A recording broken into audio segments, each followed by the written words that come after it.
चलिए दो भाग से हम आप सबके रूबरू करावे जा रहल बनी, जेकर नाम हो सीनियर भाई हमार होटेली में, बाकी जोड़ीदार बराबर उम्र के ही गणेश जी, उनके हमन के बक्सर जिला से दोनों आदमी बिलोंग करीला। तो आप सब यहाँ सबके एक बार 1 मिनट के प्रस्तुति सुनी।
सैया जी के डेरा सखी हो,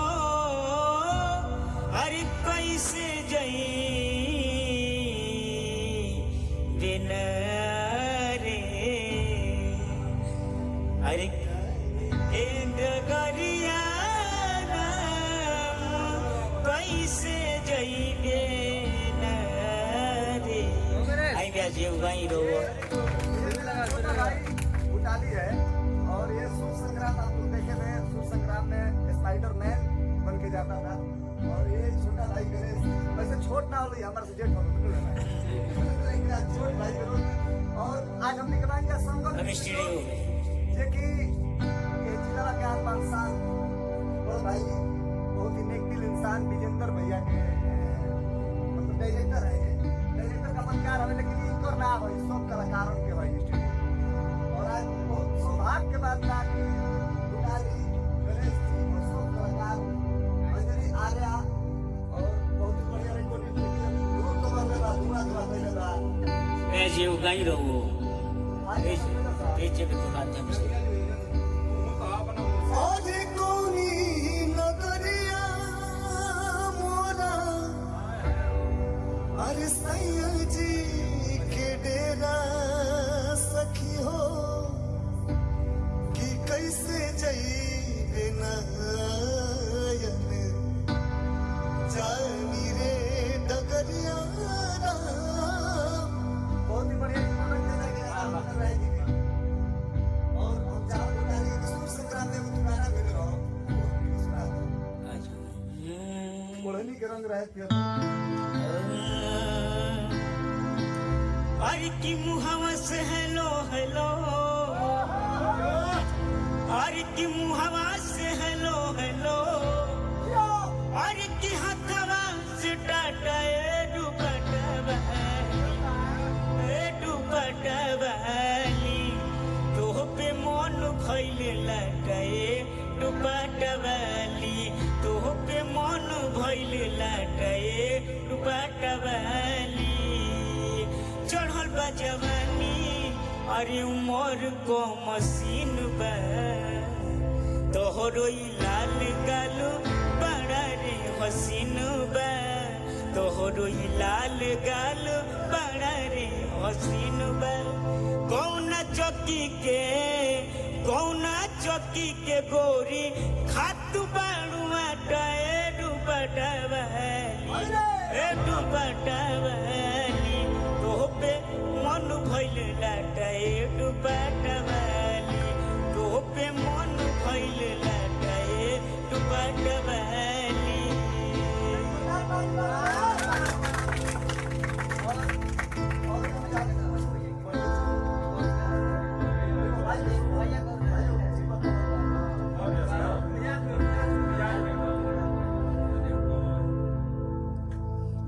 Let's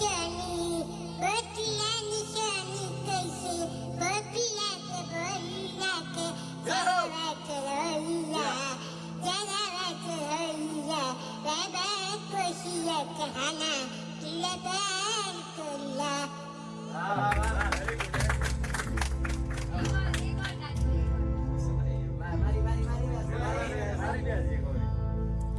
निमिया ककरिया के निमिया ककरिया के झुलुआ ककेरा कटिया कुमारी कटिया कुमारी कहीं से मार करी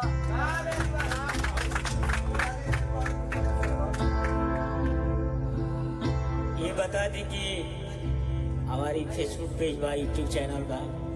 अब सब ज्यादा से ज्यादा आशीर्वाद भैया के स्टूडियो में निकाल मैंने संगम स्टूडियो में बहुत दिन के बाद हमने के मिला तो नहीं भैया से।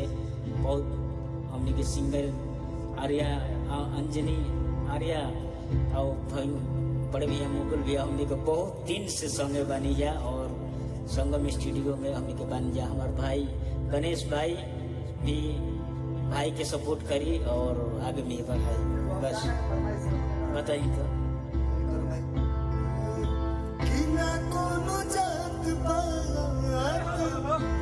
अरे ना कोनो ही अरा ना ना ना ना ना समरिया से होला न कोनो हाट ना अरे की बजरिया से होला उमरिया के रोग हो नजरिया से होला उमरिया के रोग हो नजरिया से होला। बस हमने के एगो सुर संग्राम चैनल आवत रहे तो ओकरा बाद हमने के ऊपर रहनी जा और हमने के साथ में बहुत प्रोग्राम करते रहनी जा। बहुत से सीख मिलत रहल और संगे संग हमने के बहुत लोग संग काम करनी जा। बुलानी बहुत दिन मेरे साथ रहा है और भाई हमार प्रयास करें तो भी हमने बहुत से लगा जला प्लान का सुर संग्राम में तो अपना रगड़ दिखल जाला हमने के लेकिन रोजा सहिला के बाद हमारा साथे बहुत दिन प्रोग्राम के लगा और नोट नोटेशन ध्यान देनी जा हमने के ना भाई और बहुत बड़े बड़े गाना के डाले वो अभी बहुत गाना के गिरुपवा सलोना ए धनिया हो अरे की मन करे निहारत रही कि अखिया के राहे तस्वीर तो हर हर के दिल में उतारत रही रूपवा सलोना ए धनिया हो अरे की मन करे निहारत रही।